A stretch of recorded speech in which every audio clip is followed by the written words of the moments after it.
না শালার একটা জামা বানাইতে 7 দিন হলো, কি একটা পেরেশানির মধ্যে পড়ে গেছি। টেডি ভাই আসসালামু আলাইকুম, এখানে 2 গজ কাপড় আছে, ভালো করে একটা পাঞ্জাবি বানা দিবেন। দেন দেন কাপড় দেন ভাই, আর আপনি একটু সাইডে এসেন, আপনার একটু ফিতা দিয়ে মাপ দেই, হাতটা তোলা মারেন, টান টান করেন তো ভাই, ফিতা ধরতে জানে সুবিধা হয়। দেখি দেখি কোমর দেখান তো, দেখি আপনার কোমর কত আছে। পাইছি, দেখি আপনার শোল্ডারটা কত হানি আছে। হ্যাঁ হ্যাঁ, একটু দম ধরে রাখেন।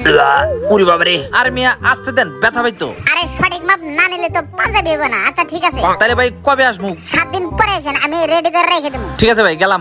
খুব দ্রুত কাজটা শেষ করে দিতে হবে। যাই একটা গান ধরি। আমার জন্ম গেল ভুলে ভুলে কইরা পিরিতি, প্রেমের হাটে না হারাইলাম না জেনে ক্ষতি।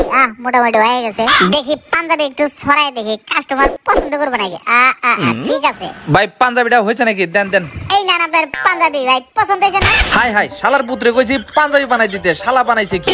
শেষ রে শেষ। হাই হাই, শালা করছে কি রে? হাই হাই, এটা দেখতেছি মহিলাদের জামা বানায় বলাইছে। টেডির বাচ্চা নে, তোর জামা তুই পর।